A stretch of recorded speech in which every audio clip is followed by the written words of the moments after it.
오늘은 온유한 자, 온유함의 복에 대한 말씀들을 나누도록 하겠습니다. 코로나가 평범했던 우리들의 일상을 빼앗아 갔습니다. 그런데 코로나가 한 가지 중요한 사실을 우리들에게 깨닫게 하고 있습니다. 우리가 잊고 살았던 중요한 사실 하나를 다시 기억해야 되겠다. 그것은 뭐냐면 본질로 다시 돌아가야 한다라는 사실을 우리들에게 알려주고 있습니다. 제가 어느 과학자의 글을 지난 주 중에 한번 읽게 되었는데, 거기 보니까 코로나 바이러스는 어느 날 갑자기 만들어진 바이러스가 아니라 이미 이 땅 가운데 존재하고 있던 그런 바이러스라는 것입니다. 어디에 존재했느냐? 동물 세계 속에 존재하고 있었다는 겁니다. 동물 세계 속에 있었기 때문에 우리 사람들에게는 전혀 해가 되지를 않았습니다. 지금까지는. 근데 어느 날부터 그 바이러스가 인간 세계 속에 침투, 공격을 하기 시작을 했습니다. 그 이유가 있지 않겠습니까? 그들은 이렇게 진단을 합니다. 과거라고 해도 이거 얼마 전 일입니다. 2000년대 이전에는 인간이 사용하는 지구의 면적이 지구 전체의 20% 안팎이었다고 합니다. 그러니까 자연 상태 그대로인 땅이 많이 있었다는 것이죠. 인간의 손이 닿지 않은 부분들이 그만큼 많이 있었다는 것입니다.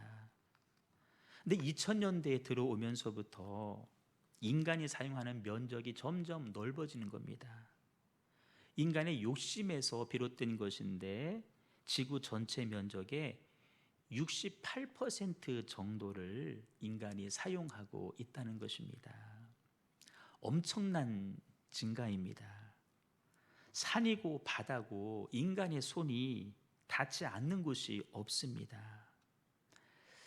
성경에는 생육하고 번성하고 다스리고 정복하고 충만하라고 말씀하셨는데, 사람들이 다스리고 정복하는 것에 대한 말씀을 잘못 이해했습니다. 하나님이 말씀하시는 다스리고 정복하라고 하는 것은 잘 관리하라는 의미지 다 차지하라는 의미가 아닌데, 인간들의 욕심에 의해서 가만히 내버려 둬야 될 곳을 우리가 차지하기 시작했습니다. 사람의 손이 닿기를 시작했습니다. 그래, 그 동물 세계 속에 이미 존재하고 있던 바이러스가 자기들도 살아야 되니까 인간 세계 속에 침투해 오기 시작했습니다. 사실 침투가 아니라 공격을 해 온 것이죠. 이 주장이 사실이라고 한다면 지금의 상황은 누가 만들었느냐? 우리 사람이 만든 결과입니다. 하나님의 창조 질서를 떠난 인간의 욕심이 빚어낸 비극적인 결과를 지금 우리가 경험하고 있다는 것입니다. 무드셀라인가요? 브루셀라인가요? 또 새로운 전염병 나온 거 아시죠? 돼지 독감, 돼지 콜레라, 생전 익숙하지 않은 전염병들이 계속해서 나오고 있습니다. 원래 있던 건데 그들도 살려고 인간을 향해서 공격하고 있는 것입니다. 코로나로 인해서 모든 것이 멈춰버렸지만 역설적으로 지난 7개월, 8개월 동안 지구상에는 어떤 변화가 일어났느냐? 자연이 회복되고 있습니다. 요즘 하늘 한번 바라보셨나요? 우리가 어릴 적 보고 자랐던 파란 하늘을 요즘은 심심치 않게 볼 수가 있습니다. 산도 마찬가지고 바다도 마찬가지입니다. 제가 2주 전에 운동 삼아서 산당산성을 한 바퀴 도른 적이 있었는데, 그러면 바깥에 길이 있고 또 안쪽에 길이 있지 않습니까? 사람들이 이제 좋은 공기 마시겠다고 안쪽 길로 다닌 겁니다. 풀이 있어야 될 곳인데 다 사람이 밟아가지고 다 길이 났었는데 지금은 그 길이 다 풀로 덮여버렸습니다. 본래의 모습으로, 본질로 돌아가고 있다는 이야기입니다.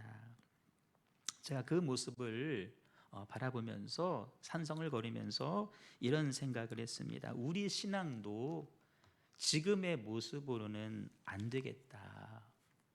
우리의 신앙도 자연히 본질로 돌아가는 것처럼 우리의 신앙도 다시 본질로 돌아가야 되겠다. 그래서 제가 그 길을 걸으면서 산상수훈을 설교해야 되겠다라고 마음을 먹은 것입니다.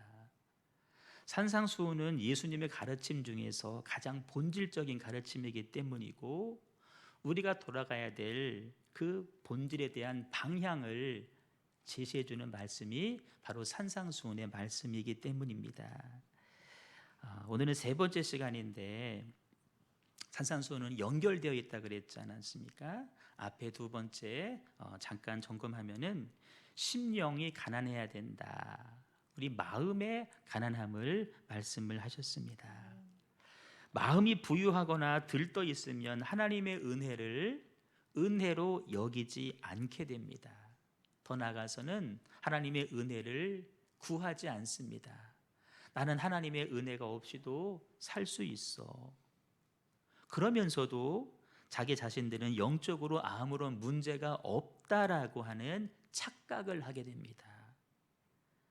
초대교회 7개 가운데, 소아시 7교회 가운데 라오디게아 교회가 그런 교회였습니다.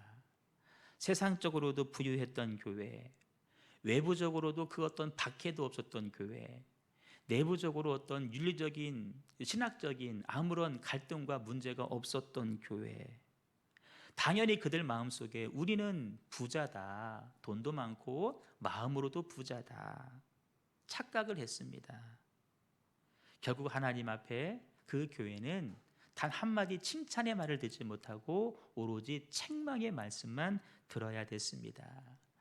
여러분, 할 수 있거든 세상적으로도 부자가 되십시오.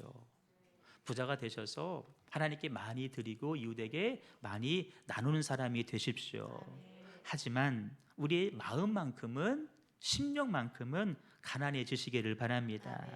가난한 심령이 되어서 날마다 주님의 얼굴과 주님의 은혜를 구할 때에 우리 마음속에 천국이 이루어지고, 내 마음에 천국이 이루어지면 내가 어딜 가도 그곳이 바로 하늘나라 천국이 되지 않겠습니까? 마음의 가난함으로 심령의 천국 꼭 누릴 수 있기를 주님의 이름으로 축복합니다. 두 번째는 애통하는 자의 복을, 우리가 애통을 회복해야 된다라고 말씀을 하셨습니다. 이 복은 첫 번째 복과 연결이 됩니다. 심령이 가난한 사람은 이 땅을 살아가면서 애통하며 살 수밖에 없다 그랬습니다. 근데 중요한 것은 내가 애통하며 사는데 무엇 때문에 애통하며 사느냐? 내가 가난한 것 때문에 애통하냐? 내가 배우지 못한 것 때문에 애통하냐? 그렇지 않습니다. 내 안에 있는 죄를 바라보면서 애통해 하는 것입니다. 내 안에 아직도 남아있는 미움과 다툼과 시기와 질투와 욕심과 음란함들, 예수 믿고 구원받아서 하나님의 자녀가 되었음에도 불구하고 여전히 남아있는 그 죄의 모습들을 바라보면서 스스로 애통해 하라고 말씀을 하십니다. 그 애통은 확장돼야 된다 그랬습니다. 나의 가족을 바라보면서, 그들의 연약함을 바라보면서, 그들의 허물을 바라보면서 내가 대신 애통해 하는 것입니다. 함께 예배하는 성도들의 아픔을 내가 공감하면서 내가 대신 애통해 하라 그랬습니다. 나와 아무런 상관이 없는 사람들의 연약한 모습들을 바라보면서 우리가 애통해야 된다. 세상은 정죄합니다. 세상은 고소합니다. 세상은 판단하기를 즐겨합니다. 세상은 심판하기를 좋아합니다. 이전에는 국가가 그 일을 감당했는데 이제는 개인이 그 일들을 대신하고 있습니다. 여러분, 왜 우리 각자가 심판자가 되고 판단자가 되고 정죄하는 자가 되어서 하나님의 자리에 우리가 왜 앉아 있으려 할까? 나는 그 사람보다 우월하다라고 하는 생각이 내 안에 있기 때문에 그렇습니다. 나는 공정한 사람이다. 나는 바르다라고 하는 착각에서 비롯되는 것입니다. 정치인만 그런 것이 아니라 모든 사람이 그렇게 살아가고 있습니다. 어디를 돌아봐도 애통해하는 사람을 찾아볼 수 없는 것이 이 시대의 아픔 아니겠습니까?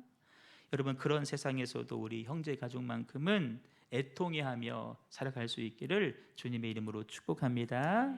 그런 자에게 어떤 복이 임하느냐? 사람이 줄 수 없는 하늘에서 부어지는 성령님의 위로하심이 있는 줄로 믿습니다.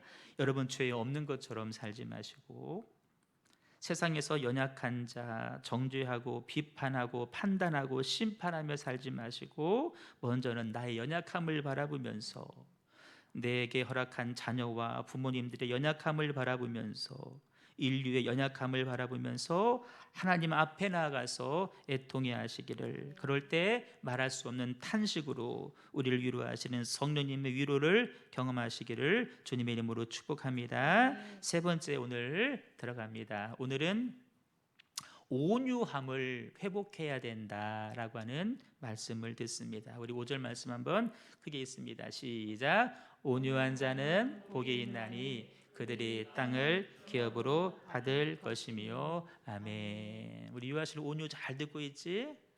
온유 잘 듣고 있어요. 자, 온유함이라고 하는 성품은 물론 타고난 성품일 수도 있습니다. 저 유아실에 있는 온유처럼 엄마 닮고 아빠 닮아서 나면서부터 온유한 성품을 가질 수도 있습니다. 근데 성경은 타고난 성품을 말하지 않습니다.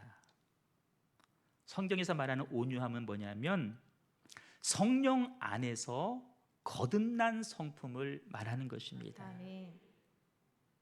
물론 타고난 성품도 있지만 그러나 성경이 말하는 진짜 온유는 성령님 안에서 새로워진 거듭난 성품을 말하고 있다. 저 온유처럼 온유한 아이로 태어났는데 그 온유함을 평생에 간직해 가는 것도 성령 안에서 거듭난 성품입니다. 온유하지 않았던 사람이 성령 안에서 온유해지는 그런 변화입니다. 팔복은 그 성령 안에서 거듭난 성품을, 온유함을 말씀하고 있는 것입니다. 그런 의미에서 온유함이라고 하는 것은 여러분 어느 날 갑자기 이루어질 수는 없습니다. 왜냐하면 온유라고 하는 것은 첫 번째 심령이 가난한 자와 두 번째 애통하는 자에게 주어지는 열매이기 때문에 그렇습니다. 다시, 온유라고 하는 성품은 하나님 주시는 열매입니다. 상이라고 말할 수 있는데 어떤 사람에게 주어지는 열매냐면은 마음이 가난한 사람, 그들이 애통하며 살 때 그들 삶 가운데 온유함이라고 하는 열매가 맺혀진다는 것입니다. 여러분, 열매라고 하는 것이 하루아침에 열립니까? 어제 내가 사과나무 심었는데 오늘 자고 일어났더니 열매가 주렁주렁 맺혀 있습니까? 그렇지를 않습니다. 오랜 세월 필요로 합니다. 그 기간 가운데 태풍도 맞을 수 있지만 견뎌야 됩니다. 가뭄 이겨내야 됩니다. 병충해 와도 싸워서 이겨야 됩니다. 모든 고난을 다 견뎌내야 됩니다. 그러고도 땅에 떨어지면 안 됩니다. 중요한 얘기입니다. 가지에 달려 있어야 됩니다. 끝끝내 가지에 달려 있어야 온유한 성품을 얻을 수가 있다는 것입니다. 그것만이 열매입니다. 추석 다가오지만 여러분, 태풍에 떨어진 열매는 팔 수가 없습니다. 그냥 과수 농가들이 집에서 깎아 먹어야 됩니다. 팔 수 없어요. 마찬가지입니다. 심령이 가난한 자가 자신의 죄와 세상의 죄를 바라보면서 슬퍼합니다. 그럴 때 그는 많은 눈물을 흘리며 살 수밖에 없습니다. 동시에 깊은 인생의 슬픔도 겪게 될 것입니다. 한 번, 두 번 그러고 마는 것이 또 아니죠. 오랜 세월 그런 경험을 하게 됩니다. 그러한 모든 과정을 겪으면서 그의 영혼이 하나님 앞에 온유한 성품으로 조금씩 변해 간다는 것입니다. 그게 온유입니다. 한마디로 온유한 사람은 어떤 사람입니까? 심령이 가난한 사람입니다. 가난한 심령으로 자기의 죄와 세상 죄를 가지고 슬퍼 울 줄 아는 사람입니다. 하나님은 그런 사람을 온유한 사람으로 다듬어 가실 겁니다. 그의 온유함이 완성되어져 갈 때에 이 사람은 준비된 사람이구나. 이 사람은 땅을 맡겨도 땅을 다스릴 줄 아는 사람이겠구나. 그래서 그런 사람에게 땅을 기업으로 주신다라고 말씀하는 것입니다. 여러분, 온유가 무엇일까? 성경에 봤더니 온유함에 대한 여러 말씀이 있는데 그 말씀을 다 모아서 정리를 해봤더니 두 가지 모습으로 나타날 수 있습니다. 첫째는 하나님 앞에서의 온유함이고 또 하나는 사람과의 관계에서의 온유함입니다. 이 두 가지 온유한 모습을 볼 수 있는데 여러분, 이 각각의 온유함의 모습이 서로 다른 것처럼 보일지 모르지만 사실은 하나라는 사실을 꼭 기억하십시오. 다시 말하면 하나님 앞에서 온유한 사람은 사람들과의 관계에서도 온유할 수밖에 없다는 것입니다. 뒤집어 말하면 하나님 앞에서 온유하지 못한 사람은 당연히 사람들과의 관계에서도 온유할 수 없다. 근데 우리를 헷갈리게 하는 것이 있습니다. 하나님 앞에서는 온유한 것 같은데 사람과의 관계에서 온유하지 못한 사람이 있습니다. 뭘까? 뭐가 진실일까? 하나님 앞에서의 온유함이 가짜라는 것입니다. 속임수라는 것입니다. 사람들은 얼마든지 속일 수 있다는 것입니다. 하나님 앞에서 온유한 사람은 사람 앞에서도 온유할 수밖에 없는 것입니다. 여러분, 성령의 열매의 9가지를 말씀하셨습니다. 여기 말씀 보시면 오직 성령의 열매들은 그렇게 말씀하지 않았습니다. 아니 9가지인데요? 아니에요. 열매는 단수로 표현했습니다. 이 9가지 열매가 각각 다른 양상처럼 보일지 모르지만 사실은 하나입니다. 하나인데 어떤 사람에게는 저 9개 중에 하나가 더 강하게 드러나는 것이지 사실은 하나라는 것입니다. 이해되시나요? 사랑하는 사람은 어떠한 상황 가운데서도 사랑합니다. 그러면서도 그 마음속에 희락, 기쁨을 잃어버리지를 않습니다. 사랑하면서도 마음에 기쁨이 없다라고 하는 것은 성령의 열매가 아니라는 것입니다. 성령의 열매가 9가지 양상이지만 누군가에게는 그 중에 어떤 거가 강하게 나타나는 것이지 하나인 것처럼 온유함도 하나님 앞에서의 온유함과 사람과의 관계에서 온유함이 하나라는 사실을 꼭 기억하시고, 자, 그러면 하나님 앞에서의 온유함은 무엇을 말할까? 모세를 예를 들어 설명을 하겠습니다. 성경은 모세를 가리켜서 평가하기를 이 사람의 온유함이 지면의 모든 사람보다 더하더라라고 극찬을 하고 있습니다. 여러분, 모세의 온유함이 우리의 온유함보다 더 뛰어나고 더 심하면 우리의 온유함을 다 합친 것보다 더 뛰어나다라고 성경이 말씀을 하고 있습니다. 그런데 우리가 아는 모세는 원래부터 그렇게 온유한 사람이었냐 할 때 그렇지 않다라는 사실을 우리가 얼른 알 수 있습니다. 뭘 보면 알 수 있느냐? 그의 나이 40세, 애굽이라고 하는 최고의 좋은 환경에서 40년간 교육을 받고 나와서 그가 제일 먼저 한 일이 뭔지 아십니까? 주먹으로 사람을 쳐서 죽인 일입니다. 그리고 남이 볼까 봐 모래 속에 그 시신을 파 묻은 일입니다. 여러분, 사람을 주먹으로 때려 죽인다는 것이 말처럼 쉬운 일인지 아십니까?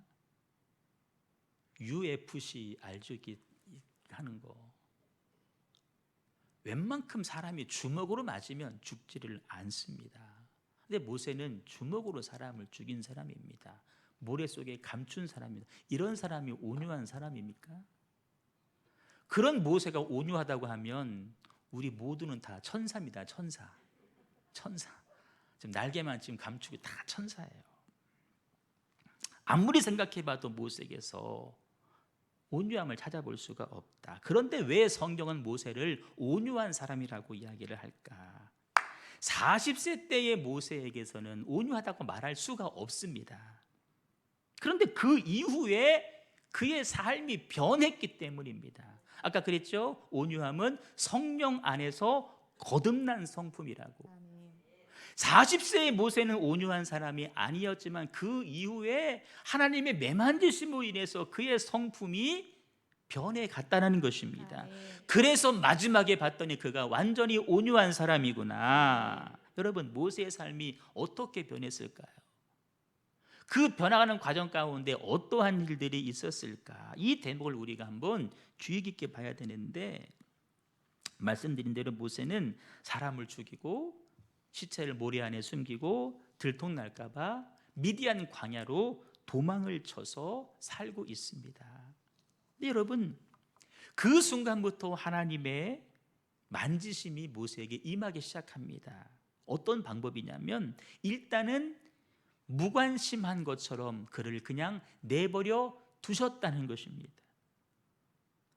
하나님은 모세를 통한 출애굽의 계획을 이미 가지고 계시지만 급한 일이 아닌 것처럼 모세를 광야에 홀로 그냥 내버려 두십니다. 아무 말씀도 걸어오지 않으십니다. 내버려 두시는 겁니다. 홀로 그냥 방치하는 것처럼 그냥 내버려 두셨습니다. 하나님의 내버려 두심, 이것도 하나님의 훈련의 방법 중에 하나라는 사실을 여러분 꼭 기억하십시오. 내가 이 세상 가운데 혼자 벌어진 것처럼 보일지 모른다. 그것도 나를 향한 하나님의 훈련의 한 가지 방법이라고 하는 사실 꼭 기억하십시오. 애굽 왕궁에서 최고 교육을 받으며 보냈던 40년, 그가 살인자가 되어서 들통날까 봐 멀리 미디안 광야까지 도망가서 숨어 살아야 했던 그 모세의 세월, 한 번도 해보지 않은 양을 치면서 보내야 했던 40년의 세월, 여러분, 그의 마음이 어떤 마음이었을까요? 40년 동안 하나님은 말씀을 걸어오지 않습니다. 하루하루가 외로움과 고독함과 두려움의 연속이었을 것입니다. 그 마음속에 내가 그때 왜 그랬을까? 왜 그랬을까? 내 인생은 이렇게 끝이 나고 마는 것인가? 지난 날에 대한 후회로 가득했을 것입니다. 동시에 저 마음 한구석에서 내가 어릴 적 엄마 품에 안겨서 엄마 젖을 먹으면서 들었던 하나님에 대한 그 신앙이 그 안에서 올라오지 않았을까? 조용하게 하나님을 생각하면서 하나님을 그는 아마 불렀을 것입니다. 하나님. 그 외로움 가운데 하나님을 찾는 겁니다. 그렇게 40년의 세월이 지난 어느 날, 그를 내버려 두신 채 지켜보시기만 했던 하나님이 마침내 그의 삶에 다가오셨습니다. 그리고 도무지 감당할 수 없을 것 같은 말씀을 하십니다. 내가 너를 통해서 이스라엘 백성을 애굽에서 이끌어내겠다. 출애굽을 말씀하십니다. 너무 감당이 안 될 이야기입니다. 할 수 없습니다. 나는 못합니다. 거절을 하죠.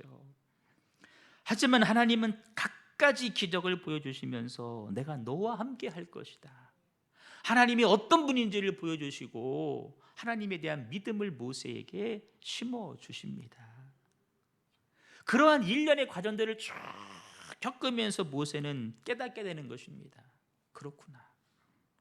내가 배웠던 지식과 경험으로 이 나라 이 민족을 위해서 일해 보려고 했던 그 시도가 얼마나 어리석은 일이었구나.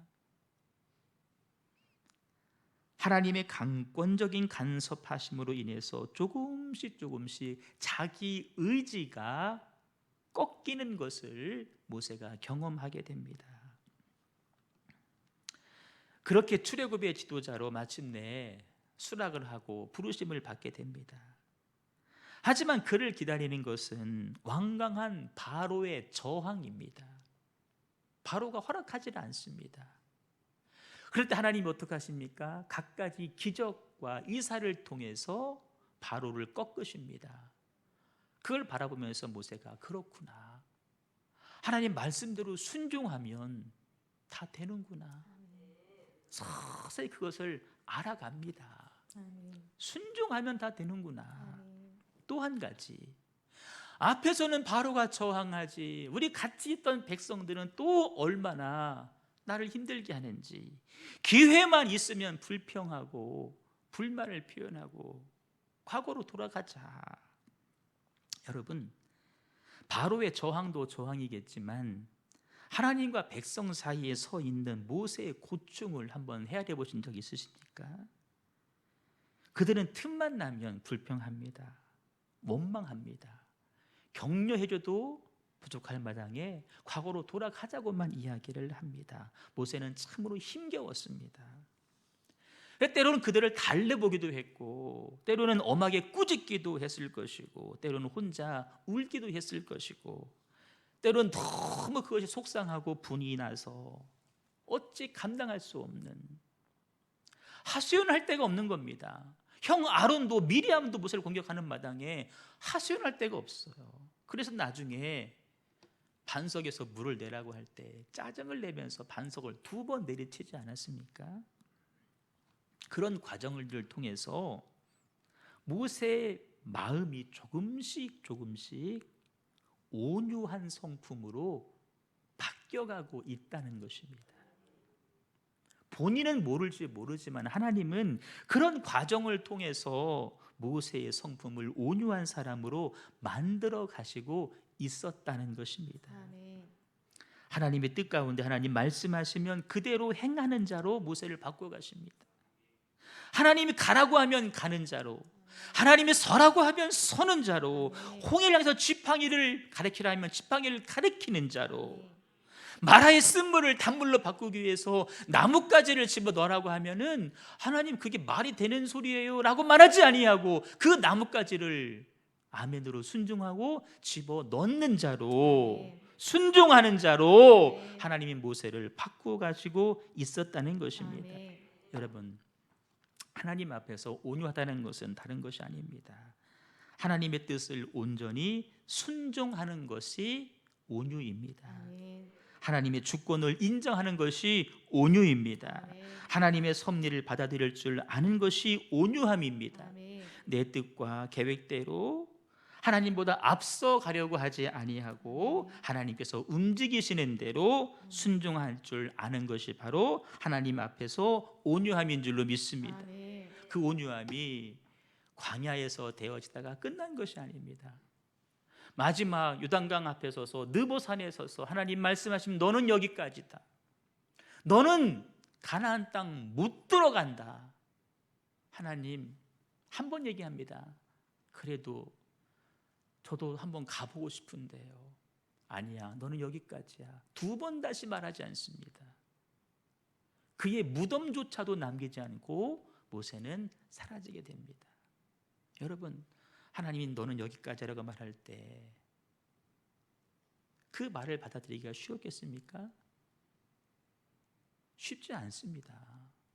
내가 지금까지 해온 일이 얼마나 많은데, 내가 얼마나 고생했는데, 내가 그거 하나 바라보고 견뎌왔는데 못한다고 하니 얼마나 힘겨웠겠어요. 하지만 모세는 그것마저도 수용합니다. 이것이 하나님 앞에서의 온유함입니다. 그래서 모세의 온유함이 지면의 모든 사람보다 더하다라고 말씀을 하는 것입니다. 목회를 오래 하신 목사님들에게서 공통적으로 발견되는 모습이 있습니다. 그들은 온유하신 분이라는 것입니다. 여러분, 40년 가까운 목회 여정 가운데 얼마나 많은 일들을 그분들이 경험하셨겠습니까? 그 과정들을 통해서 그분들의 성품이 조금씩 온유해지신 것입니다. 하나님이 그분의 성품을 그렇게 온유한 사람으로 만들어 빚어 가셨다는 것입니다. 저도 그런 생각들을 해봅니다. 개척을 한 지 얼마 안 돼서 내 노력과 내 의지 어느 정도 일이 되어져 갔습니다. 내 의지와 내 노력으로 내 열심으로 해도 어느 정도 일이 되어져 가더라고요. 그런데 안 되는 것이 있음을 발견하게 됩니다. 절망하게 되죠. 여러분, 그 절망은 창조적인 절망입니다. 그 창조적인 절망 가운데 새롭게 역사하시는 하나님을 경험하면서 그 하나님이 나를 조금씩 조금씩 온유한 사람으로, 조금씩 아직 멀었지만 인내할 줄 아는 사람으로 만들어 가고 계시다 라는 사실을 발견하게 됩니다. 여러분도 마찬가지일 겁니다. 내 가정을 바라보면서, 내 자녀들을 바라보면서, 야, 처음엔 저거 낳고, 야, 천재가 태어났다, 어머 천재야 천재 그랬는데 알고 봤더니 다 평범해, 똑같아. 낙심하고 좌절하고 절망하고 그들 때문에 가슴 아파하고 울고 통곡하고, 내가 운영하는 사업장 바라보면서 이게 내 마음대로 안 되는구나, 내 건강 하나 바라보면서 야, 안 되는구나, 그래서 하나님을 의지하죠. 내가 많이 변해가고 있구나. 하나님 우리를 그렇게 온유한 사람으로 만들어 가고 계십니다. 왜? 땅을 주시려고. 여러분, 땅 두 가지 땅입니다. 첫 번째는 하늘의 땅입니다. 천국을 주시려고, 그리고 이 땅을 기업으로 주셔서 다스리게 하시려고. 다스리게. 하나님 앞에서의 온유는 나의 주장, 나의 고집을 꺾고 하나님의 뜻대로 순종하는 것입니다. 하나님의 뜻을 온전히 받아들이는 것이 온유함입니다. 아멘. 하나님 앞에서 온유해지는 저와 여러분 되시기를 주님의 이름으로 축복합니다. 아멘. 여러분, 지금의 이 상황도 하나님의 뜻하신 섭리가 있다라고 여러분 인정하시고 아멘. 받아들이십시오. 아멘. 결코 하나님 없는 것처럼 행하지 마시고, 아멘. 하나님보다 앞서 가려고 하지 마시고, 아멘. 하나님이 가라 하시면 가고 멈추라 하시면 멈추는 아멘. 그런 저와 여러분 꼭 되시기를 주님의 이름으로 축복합니다. 아멘. 두 번째 온유는 사람 앞에서의 온유함입니다. 사람 앞에서의 온유함, 어떤 의미일까? 마틴 로이드 존스 목사님이 이 온유함을 기가 막히게 설명을 했습니다. 우리 한번 읽어봅니다. 시작. 하나님 앞에서 우리가 죄인이라는 것을 스스로 인정하는 것은 어려운 일이 아니다. 그런데 다른 사람들이 그렇게 말하면 받아들일 수 있겠는가? 여러분, 이겁니다. 다른 사람들이 나를 향하여 죄인이라고 말할 때 내가 그것을 받아들일 수 있느냐? 받을 수 있으면 온유한 사람, 그렇지 않으면 아직 훈련이 덜 된 사람. 예배를 마치고 나가는데 누가 아니 여러분 저가 집사님 죄인이지? 어떻게 반응하시겠습니까? 그래, 나 죄인이다. 한번 나한테 맞아볼래? 여러분, 당신 죄인이지? 이 말도 맞는 말입니다. 그래, 나 죄인이다. 이 말도 맞는 말입니다. 우리 모두는 다 죄인입니다. 근데 그 말을 정말 온유한 마음으로 내가 받아들일 수 있느냐? 하나님 앞에서 내가 죄인이라는 것을 인정하고 슬퍼하기는 어려워하지 않습니다. 근데 다른 사람들이 그것을 지적하면 그것을 온유한 마음으로 우리는 받지를 못합니다.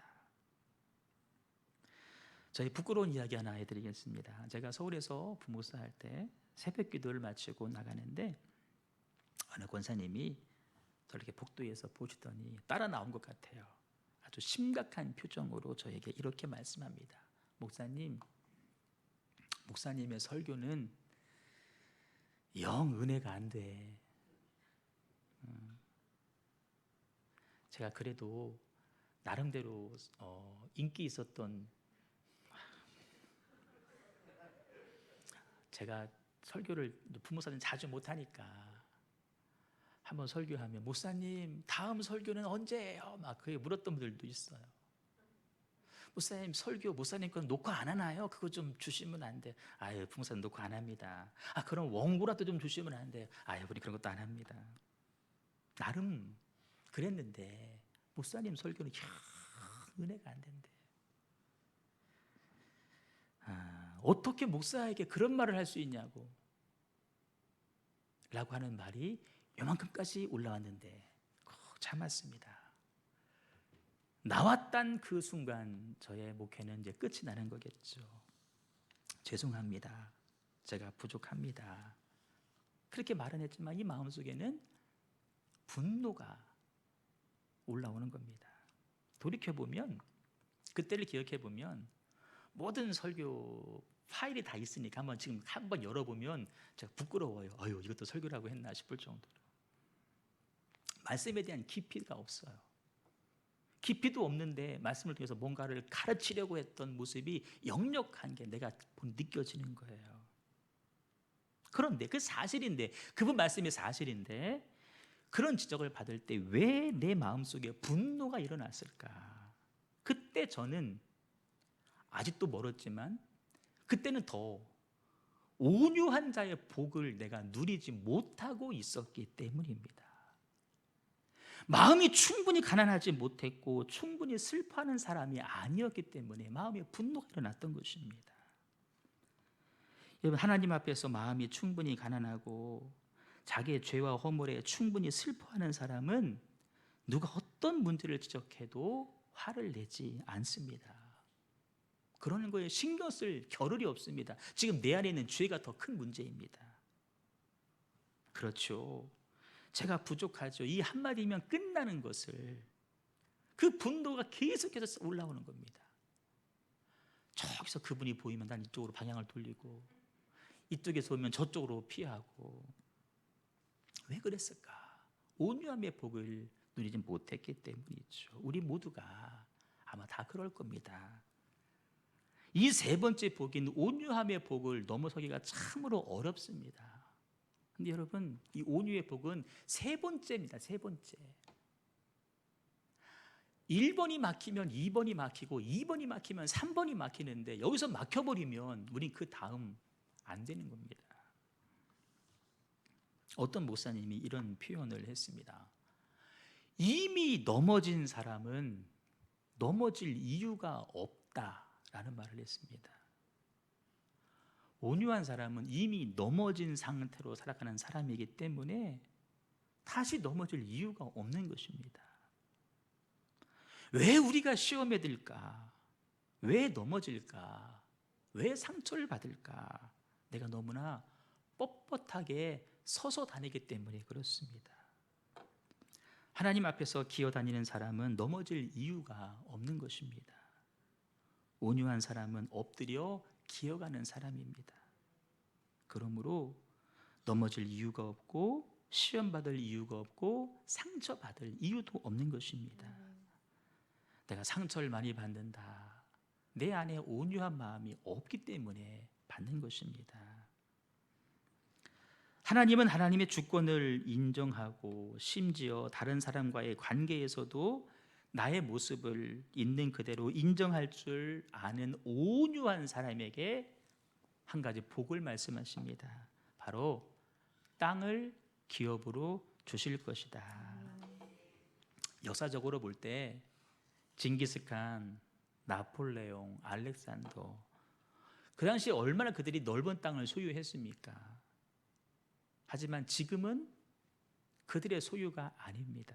다 빼앗겼습니다. 바다에 사는 상어 얼마나 포악합니까? 바다의 면적 그들이 얼마나 차지하고 있을까요? 연약하디 연약한 새우, 멸치 이 친구들은 떼로 다니면서 그 넓은 바다의 면적을 차지하는 것입니다. 마음이 강팍함으로 차지한 땅은 절대 오래가지 않습니다. 하나님이 뺏으셔서 온유한 사람에게 다시 주실 것입니다. 아멘. 온유함의 절정은 누구일까요? 바로 예수님이십니다. 아멘. 예수님은 마음이 온유하고 겸손하니 말씀하셨습니다.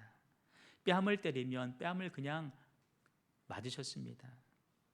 침뱉음을 당하시고도 아마 닦지도 않았을 겁니다. 그냥 가만히 계셨습니다. 죄인으로 취급받으면서도 못 견뎌 하지 않으셨습니다.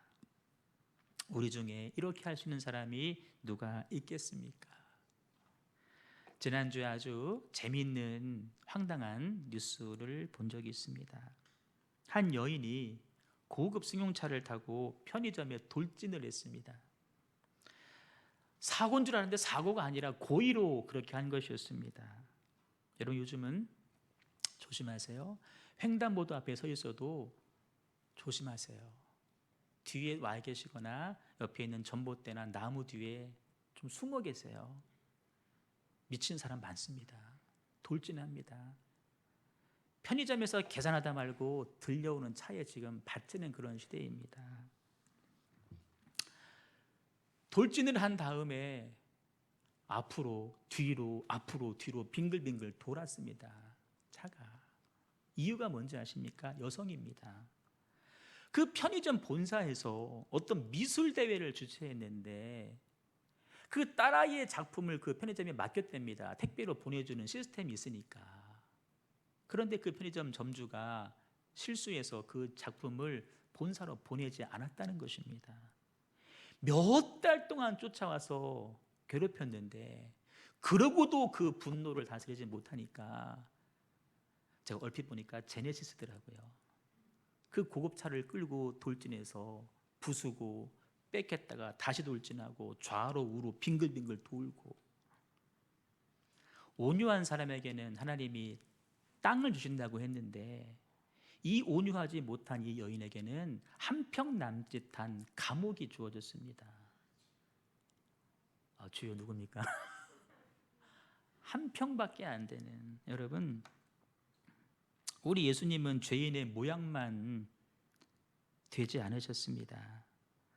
마음은 부글부글 끓어오르시는데 억지로 이를 악물고 십자가를 참으신 것이 아닙니다. 기본 성품 온유함으로 십자가를 참으셨습니다. 온유함의 클라이막스는 십자가 상에서 벌어집니다. 사람들이 조롱합니다. 네가 메시아라고 하면은 한번 내려와 봐라. 너 한번 구원해 봐라. 제가 예수님이라면 내려가서 십자가 뽑고 혼내주고 다시 십자가로 올라갔을 것 같아요. 그 상황에서 우리 예수님이 혈기 한번 내시면 십자가는 끝나버립니다. 예수님은 속에서 용암처럼 부글부글 끓어오르시는데 억지로 참으신 것이 아닙니다. 온유함으로 참으신 것입니다. 그래서 아까 온유한 자는 땅을 기업으로 받는다.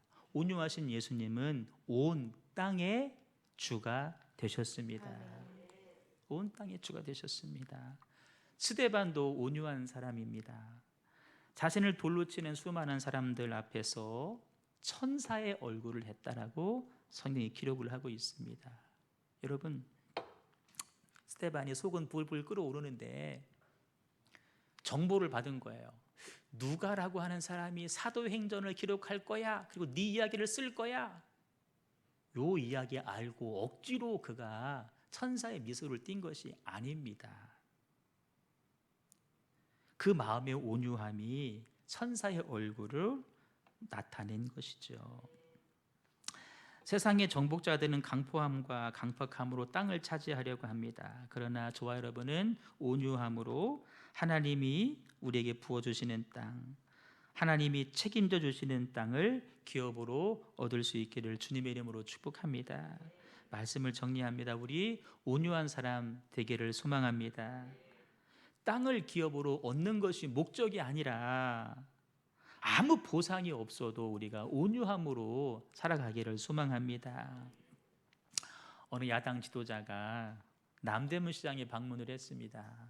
상인들을 격려하러 갔는데 남대문 시장의 한 상인이 이렇게 말합니다. 당신들 싸움만 하지 않아도 지지율 올라갑니다. 그러더래요.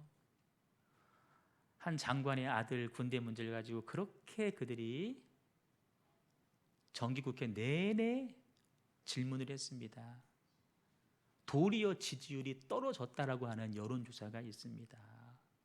사람은 다투는 것을 좋아하지를 않습니다.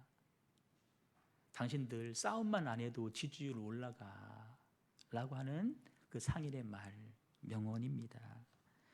싸워서 이긴다고 해서 이기는 것이 아닙니다. 온유한 사람이 이기는 것입니다. 가정에서도 교회에서도 직장에서도 온유한 여러분 되시기를 축복합니다. 두 가지라 그랬습니다. 하나님 말씀에 순종하는 것이 온유라고 그랬습니다. 그것이 우리 삶 가운데서도 아름다운 성품으로 드러나서 하나님 허락하시는 땅을 기업으로 받아 누릴 수 있기를 주님의 이름으로 축원합니다. 우리 찬양하도록 하겠습니다. 오늘